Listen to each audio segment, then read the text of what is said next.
Monsieur le Président, Messieurs les ministres, Madame la Présidente de la Commission des Affaires sociales, Monsieur le rapporteur général, mes chers collègues. Depuis sa création en 1945, jamais la sécurité sociale n'avait connu une crise aussi grave. Et pourtant, le texte aujourd'hui est sans égal par rapport à ceux qui l'ont précédé. Jamais la puissance publique n'aura déployé autant de moyens au service du prendre soin. La crise sanitaire que nous traversons a permis d'accélérer sur le sujet essentiel de la reconnaissance salariale des soignants. Depuis longtemps, beaucoup, sur ces bancs de cette Assemblée, appelaient de leur vœu cette reconnaissance salariale, mais pour autant, aucun n'en avait eu jusqu'alors le courage. Je suis fière d'appartenir à une majorité qui soutient de cette manière les soldats du soin. Je tiens également à souligner le budget responsable présenté par le gouvernement. Ce budget anticipe la durée de la crise sanitaire avec spécifiquement plus de 4,3 milliards d'euros provisionnés pour le financement d'équipements de protection individuelle, de futurs vaccins ou encore le renforcement des moyens en ressources humaines de Santé publique France, dont je tiens ici à saluer les équipes qui travaillent sans relâche depuis mars dernier. Nous devons agir et nous devons unir nos forces pour que la crise sanitaire ne se transforme pas en une crise économique majeure. C'est pourquoi, dès le mois de mars, le gouvernement a mis en place des mesures pour soutenir les entreprises et les salariés.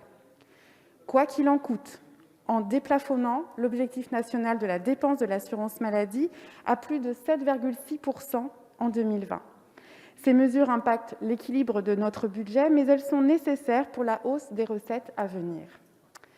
Préserver les emplois, ce n'est pas seulement une mesure économique, c'est aussi une mesure sociale. Préserver les emplois, c'est lutter contre la pauvreté et la précarité. Et préserver les emplois, c'est préserver les recettes de la sécurité sociale. Le retour à l'équilibre, à moyen terme, de notre système de protection sociale se fera selon notre capacité à sortir par le haut de la crise que nous traversons.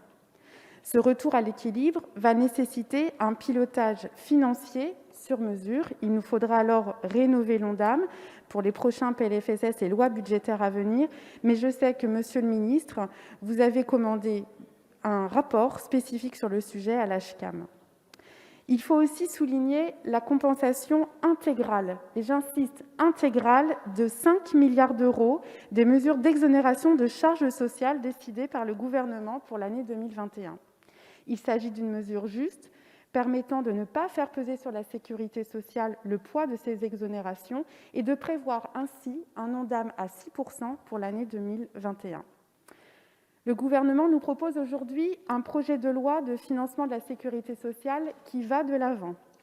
Vous relancez l'économie de notre pays tant affecté et en même temps, vous protégez les plus fragiles.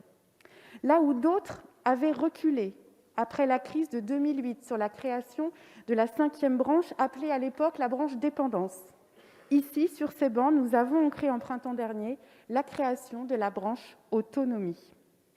Simplement parce que nous savons que ce sont dans les périodes les plus difficiles que les plus vulnérables ont besoin d'un système de protection sociale fort. La politique de l'aide à l'autonomie pour les personnes âgées est cloisonnée et rattachée uniquement à la santé, ce qui véhicule l'idée que le vieillir serait ainsi une maladie. Il faut que la nouvelle branche autonomie soit à l'avant-garde du renforcement des droits de la personne âgée dans notre société pour lutter et dénoncer l'agisme. Et pour cela, il nous faut développer des politiques publiques agiles, des politiques publiques transversales. Le groupe La République En Marche a réaffirmé son souhait de soutenir le secteur du domicile. Nous saluons cet engagement pris par le gouvernement de financer de façon pérenne les revalorisations salariales des aides à domicile à hauteur de 200 millions d'euros par an. Je soutiens, avec l'ensemble de mes collègues de La République En Marche, ce budget ambitieux et pertinent de cette conjoncture économique inédite.